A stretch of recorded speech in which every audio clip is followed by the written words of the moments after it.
Desa Kademangan yang biasanya tenang mendadak dilanda kekacauan ketika seorang pendekar sakti datang membawa teror. Pendekar itu bernama Mahesa Birawa, seorang petarung kejam yang dikenal memiliki ilmu tenaga dalam yang sangat kuat. Tujuannya datang ke desa itu hanya satu, yaitu mencari pusaka legendaris bernama Mustika Naga Angkasa, sebuah batu sakti yang dipercaya mampu melipat gandakan kekuatan seseorang. Karena para penduduk tidak mengetahui keberadaan pusaka tersebut, Mahesa Birawa menjadi marah dan mulai mengamuk. Dengan tombak hitamnya, ia menghancurkan beberapa rumah dan menantang siapapun yang berani melawannya. Para pendekar desa mencoba menghentikannya, tetapi mereka semua dengan mudah dikalahkan. Penduduk desa pun hanya bisa ketakutan melihat kekuatan Mahesa Birawa yang begitu mengerikan. Di saat desa berada dalam keadaan kacau, seorang pendekar dengan penampilan nyentrik berjalan santai menuju desa itu. Rambutnya panjang berantakan, pakaiannya sederhana, dan di dadanya terdapat tanda 212 yang terkenal di dunia persilatan. Dialah Wiro Sableng, murid dari guru sakti Sinto Gendeng.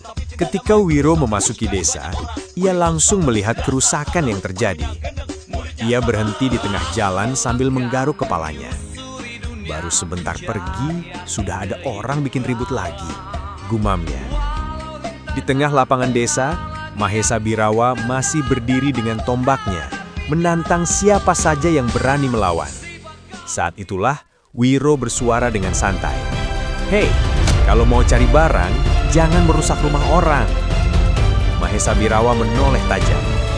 Ketika melihat tanda 212 di dada Wiro, matanya langsung menyipit. Wiro Sableng. Wiro hanya tersenyum. Mahesa Birawa tertawa keras karena akhirnya bertemu pendekar yang cukup terkenal di dunia persilatan. Tanpa banyak bicara, ia langsung menyerang dengan tombaknya. Serangannya cepat dan kuat, tetapi Wiro dengan mudah menghindarinya. Wiro bahkan sempat bercanda di tengah pertarungan, membuat Mahesa Birawa semakin marah. Pertarungan sengit pun terjadi di tengah desa.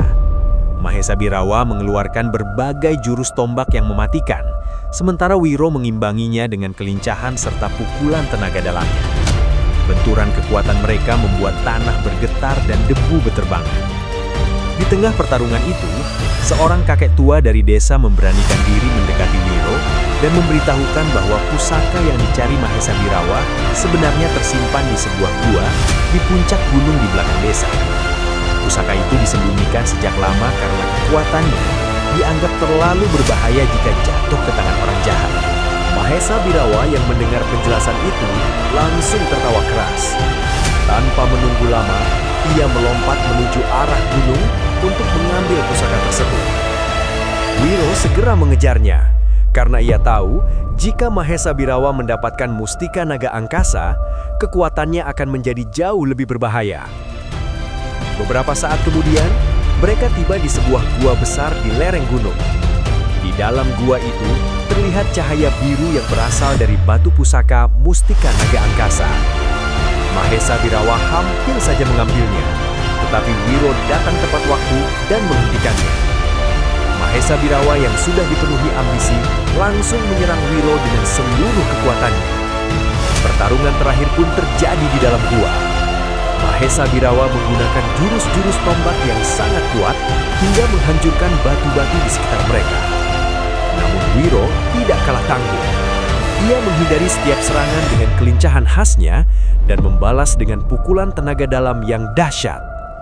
Pertarungan mencapai puncaknya ketika Mahesa Birawa mengeluarkan jurus pamungkasnya dengan menghantamkan tombaknya dengan seluruh tenaga. Namun Wiro membalasnya dengan jurus andalannya, pukulan matahari 212. Benturan dua kekuatan besar itu menghasilkan ledakan dahsyat yang mengguncang gua.